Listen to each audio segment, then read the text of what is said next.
Alam mo ba na ang pagsasalita laban sa kapwa sa kanyang likuran ay hindi lang tsismis? Ito ay kasalanan sa mata ng Diyos? Marami ang itinuturing itong simpleng kwentuhan, pero tinatawag ito ng Biblia sa tunay nitong pangalan: paninirang puri, paghatol at pagkawasak.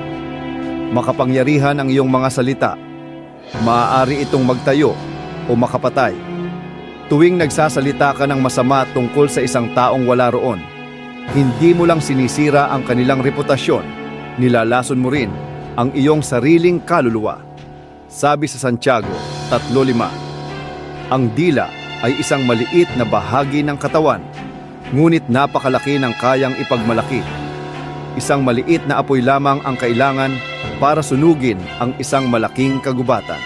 Ang itsismis ay kayang maghiwalay ng mga pamilya, magwasak ng pagkakaibigan, at magpalamig ng pusong dati mainit sa pagmamahal. At ang pinakadelikado rito, kaya nitong magkunwaring pag-aalala, pero sa totoo, lason lang na binalot sa tamis. Sabi sa Kawikaan 6:16 hanggang 19, kinasusuklaman ng Diyos ang sinungaling na dila at ang taong nagkakalat ng alitan sa magkakapatid.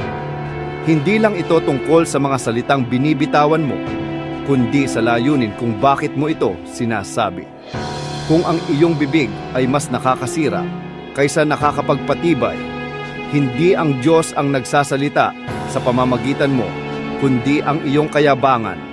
At tandaan, ang taong nagsasalita sa likod ng iba ay tiyak na magsasalita rin laban sa iyo kapag wala ka. Kaya sabihin mo nga, ang iyong mga salita ba ay nakapagpapagaling o nakakasakit?